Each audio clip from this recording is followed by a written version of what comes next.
These ladies, and I'm a WNBA fan. It's been good season. They cannot have this Caitlin Clark thing up any worse if they try. Have you noticed how Charles Barkley vehemently denounced the critics of Caitlin Clark? Not only did he stand up for her, but he also pointed out the small-minded jealousy that is hurting women's basketball at a time when it is finally receiving the recognition it deserves. He spoke directly to what everyone is thinking but no one is saying, and you won't believe it. Barkley emphasized how absurd it is that some players are concentrating on jealousy rather than acknowledging how everyone is financially benefiting from Clark's influence, which has caused viewership to grow and ticket prices to soar. The basketball legend didn't mince words, and his perspective fundamentally alters our understanding of the entire WNBA dispute.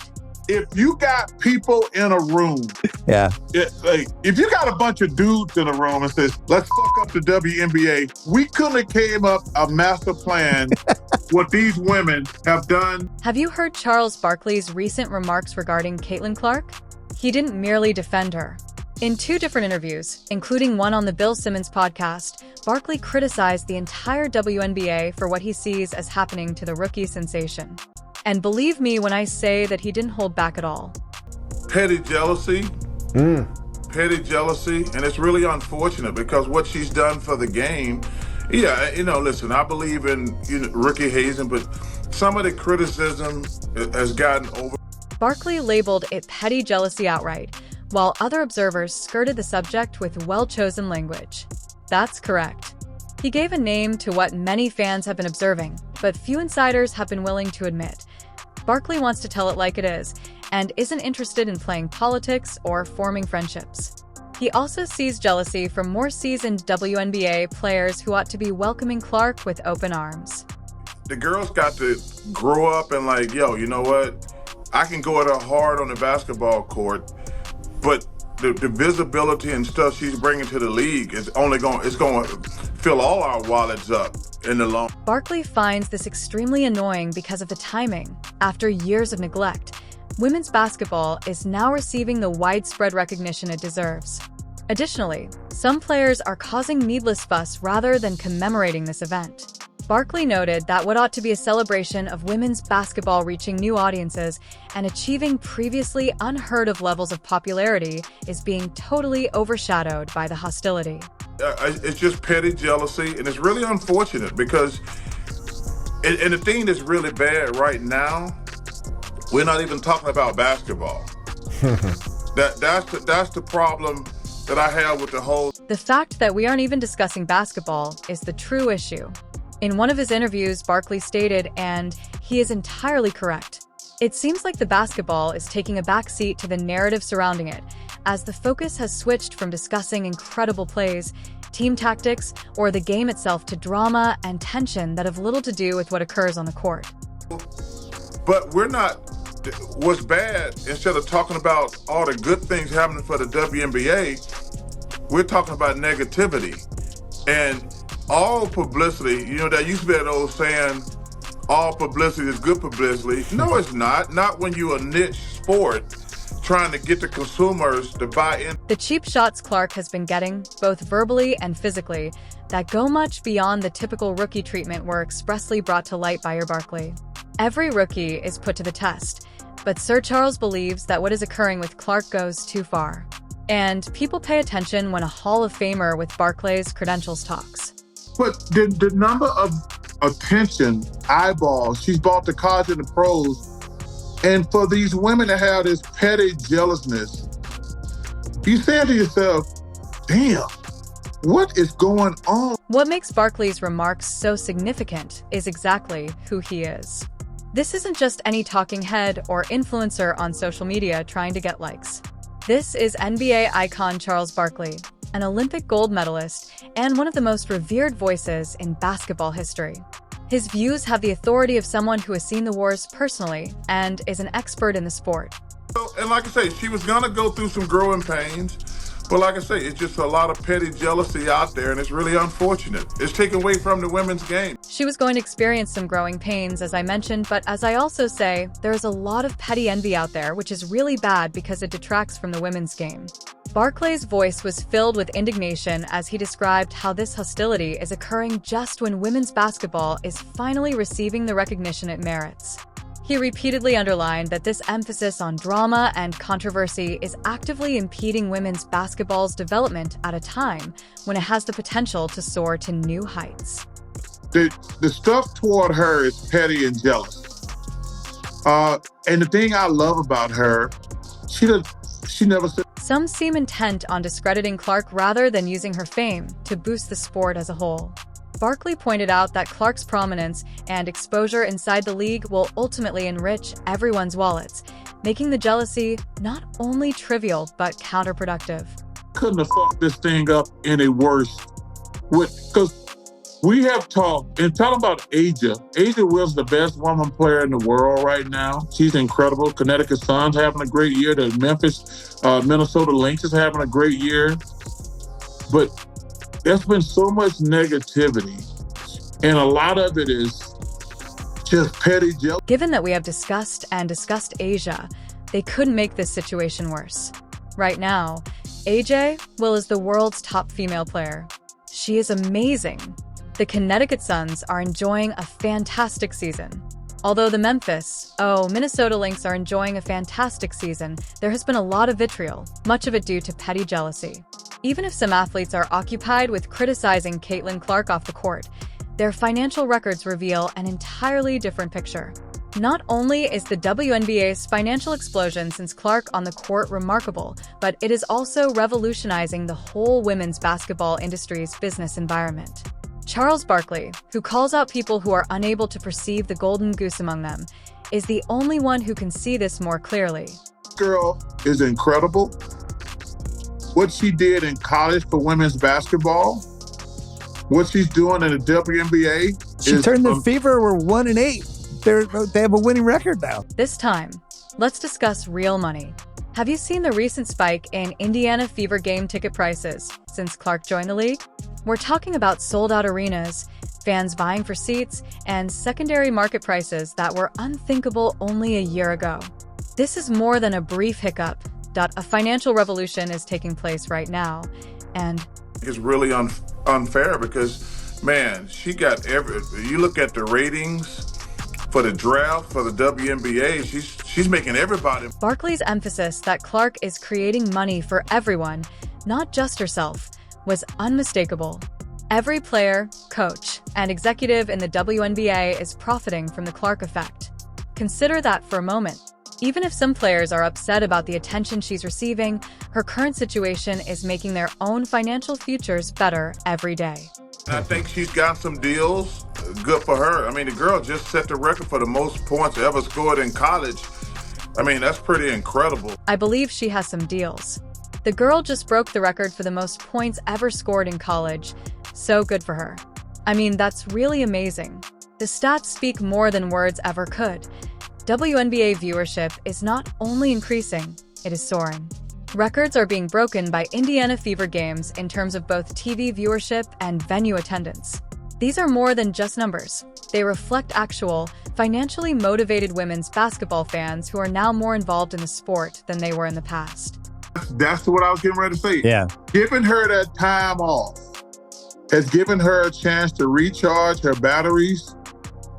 So it ended up, she probably did deserve to make the Olympic team on merit, but her getting that time off probably was the best thing happened. The players' short-sightedness, which prevents them from seeing past their immediate envy, is especially astounding. The attention Clark has given the league has immediately increased their own pay and sponsorship prospects. More eyes imply more interest from sponsors, which means more money for all parties. However, it appears that people making cheap jabs at the rookie are unaware of this fundamental economic fact. No matter what sport, if you're talking more about something other than the sport, because they got some great players in the WNBA. You know, the Aces, they got Asia Wilson's probably the best female player in the world. She's trying to get a three-peat. We haven't even mentioned her at all. You know, I saw the Connecticut Sun. I think they're like 8-0. We haven't even mentioned them. So anything, this is just taken away from the game in my. Regardless of the sport, if you're discussing something other from these, you should know that the Aces have some excellent players in the WNBA. A'ja Wilson is attempting to reach a three-peat and is perhaps the top female player in the world. We haven't even brought her up. You know, I saw the Connecticut Sun, and I believe they're about 8-0. We haven't even brought them up. Therefore, in my opinion, everything that detracts from the game is that we have already witnessed this identical situation occur. Recall how Magic Johnson and Larry Bird revolutionized the NBA in the 1980s. Other players were unaffected by their rivalry or star power. It improved the league as a whole. All of a sudden, everyone was wealthy, well-known, and reaping the rewards of a flourishing sport. That's exactly what Clark is going through in the WNBA at the moment. Got to do is find a way to let people know what the damn games are. Right. Well, that's another issue. It's on 4 places. It don't even matter about magic. It don't even matter about the playoff. This is the growth of the textbook league. The public's attention is captured by 1 or 2 transcendent stars, who then attract millions of new followers who go on to find and follow other outstanding athletes. As the tide rises, all boats are lifted. However, some players appear intent on making holes in their own ships. If you have to go to, I was watching some game that it's called Ion. Ion, yeah. It's been huge for Ion. Yeah, no, it's been good for them. I don't even know. That's like, damn. I mean, no. You can't ask basketball fans to try to find Ion. I mean, they were about to make you a big offer. Now they're going to pull it. I spotted several people watching a game named Ion, if you have to go there. Yes, Ion has benefited greatly from it. Yes, it has been beneficial for them. I'm not even sure, and I'm like, damn. Meaning that you can't ask basketball fans to look for Ion. They were going to provide you with a significant offer. I mean, they're going to withdraw it now. So how exactly is Caitlin Clark making everyone money? Barkley stated rather frankly that it's through record-breaking TV ratings that raise the value of media rights and by soaring ticket sales that help every team she plays against. It's taking place thanks to new sponsorship agreements drawn in by rising viewership. Rather than acknowledging these clear advantages, Barkley is angry that some WNBA players have made it so that the conversation is no longer about basketball at all, but rather pointless drama instead of acknowledging the sport's increasing appeal and the expanding wealth of all those involved. And now, when I watch her, 2 things I like. She's playing much faster. Yeah. Much faster. She was playing too slow the first half of the season. I think she was tired. I think she was banged up from the college season. They didn't even give her the understanding, you girls been worded for the WNBA season. Y'all been working out on the no. She came straight out of college and had to go right to the WNBA 2 weeks later. The Fry, speaking of basketball, did you hear Charles Barkley's comment about Clark's performance that even the most ardent WNBA fans found shocking? When he likens Caitlin Clark to Jason Kidd, he's not merely using a random NBA name to get attention. Rather, he's recognizing something unique that goes beyond the standard rookie assessment. Take a look at Barkley's breakdown of her court vision. She anticipates events before they occur. That goes beyond simple admiration. It's recognizing a certain basketball intelligence that sets great players apart from mediocre ones. When I watched her play the last month, I think she's learning to play much faster because I think she's learning to trust those girls more. Because, when she's in college, she's not passing to a bunch of great players. Now you can see when she plays, she's playing a lot without the ball. She reminds me a lot of Jason. Chuck believes that Clark's distinctiveness extends beyond her spectacular passes and deep threes. Her superb off-ball movement is something that casual spectators might overlook entirely. Basketball experts are aware that it takes years to master this talent, yet Clark is already doing so even against seasoned WNBA defenders. And that's precisely why Barkley values her capacity to influence games even when she isn't holding the ball. She's starting to see now, if I play faster and give it to them sooner, so that tells me she's really smart. Since she's in college and doesn't pass to many talented players, I believe she's learning to trust those girls more, which is why I think she's playing much faster when I watch her play over the past month. She also reminds me a lot of Jason Kidd when she plays. Barkley notably highlights how the Fever's offensive flow has changed since Clark arrived. Have you observed this too?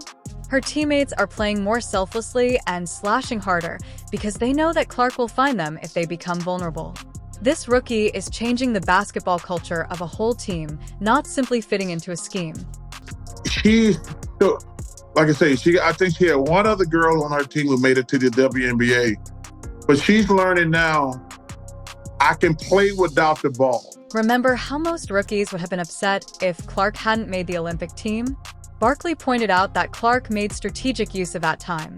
After her exhausting college season, she focused on improving certain areas of her game, especially adjusting to the WNBA's quicker tempo and having faith in her teammates during crucial moments. As soon as play started up again, the outcomes were visible. I think Caitlin is learning that now, like, oh, I can trust her, I can trust her, I can trust her, I can trust her. I tell people, that's why I said earlier about the Olympics. Man, when the game is so easy when you play with better players.